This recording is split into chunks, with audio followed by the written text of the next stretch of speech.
आज हम देखेंगे यदि कोई सूची अपने को दी गई है उसको कैसे चेक करेंगे कि वो एपी है या नहीं है।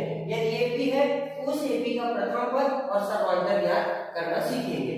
तो पहले हम क्या करते हैं, उसका जब हल करेंगे पहले हम उसको जो सूची दी है उसको नोट डाउन करते हैं।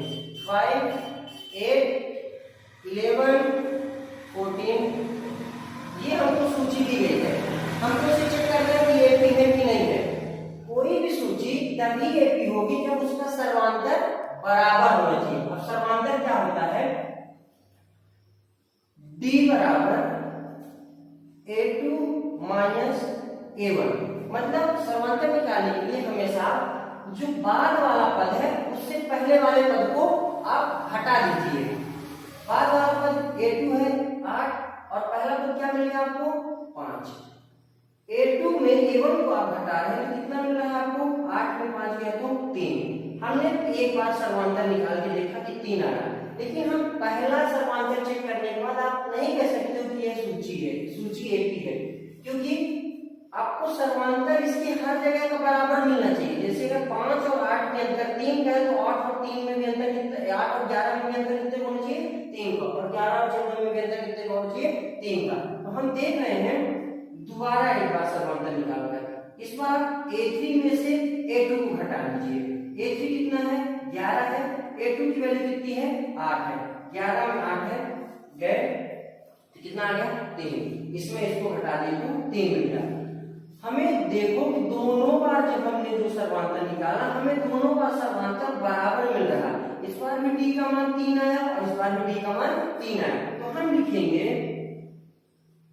अतः दी गई सूची एपी है। क्यों है, क्योंकि इसका सर्वांतर बराबर है। यदि किसी सूची का सर्वांतर बराबर होता है तो वह सूची एपी कहलाती है। सर्वांतर निकालने के लिए मैंने आपको बता दिया कि हमेशा बाद वाले पद से पहले पद को घटाना है।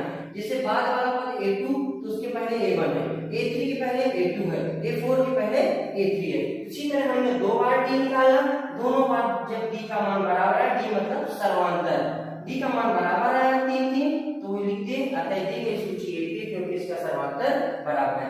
अब यदि एपी है तो उसका प्रथम पद और सर्वांतर क्या करना, मतलब सर्वांतर तो हमने निकाल लिया, हम लिख देंगे D बराबर क्या मिल गया आपको 3। अब निकालना है प्रथम पद, प्रथम पद A। प्रथम पद कौन सा होगा, जो पहले नंबर में लिखा रहता है। किसी सूची में आपका जो फर्स्ट वाला टर्म लिखा रहता है वही क्या कहलाता है प्रथम पद।